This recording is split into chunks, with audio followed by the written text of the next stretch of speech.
পূজা মানে খাওয়া দাওয়া, পূজা মানে ইলিশ মাছ, আর ইলিশ মাছ মানে সেই পদ্মার ইলিশ। কিন্তু এবারের পুজোয় ভারতে বাংলাদেশের ইলিশ মিলবে কিনা তা নিয়ে শঙ্কা দেখা দিয়েছে। এমন পরিস্থিতিতে বাংলার ইলিশ চেয়ে অন্তর্বর্তী সরকারের কাছে চিঠি দিয়েছে ভারত। ভারতীয় সংবাদ মাধ্যম হিন্দুস্তান টাইমসের এক প্রতিবেদনে এ তথ্য জানানো হয়। প্রতিবেদনে বলা হয়েছে, প্রতি বছর সেপ্টেম্বরের প্রথম সপ্তাহ থেকে ভারতে বাংলাদেশের ইলিশ আসতে থাকে, তবে এবার অনিশ্চয়তা দেখা দিয়েছে।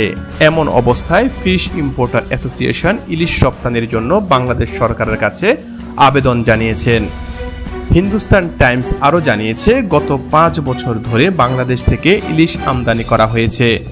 এবারও সেই রীতি মেনে ভারতে ইলিশ পাঠানোর জন্য বাংলাদেশের অন্তর্বর্তী সরকারের পররাষ্ট্র উপদেষ্টা তৌহিদ হাসানের কাছে আবেদন করেছে ফিশ ইম্পোর্টার অ্যাসোসিয়েশন।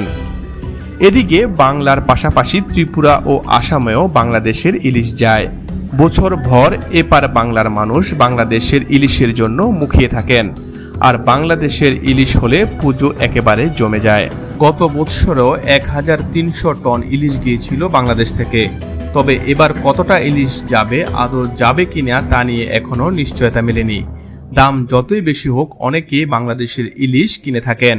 অনেকের কাছে বাংলাদেশের ইলিশ ছাড়া যেন উৎসব সম্পূর্ণ হয় না। অনেকে আবার যারা শিকড় ছেড়ে বাংলাদেশ থেকে ভারত গিয়েছিলেন তাদের কাছে এই পদ্মার ইলিশ যেন কিছুক্ষণের জন্য ফেলে আসা ভিটেমাটির গন্ধ বয়ে আনে।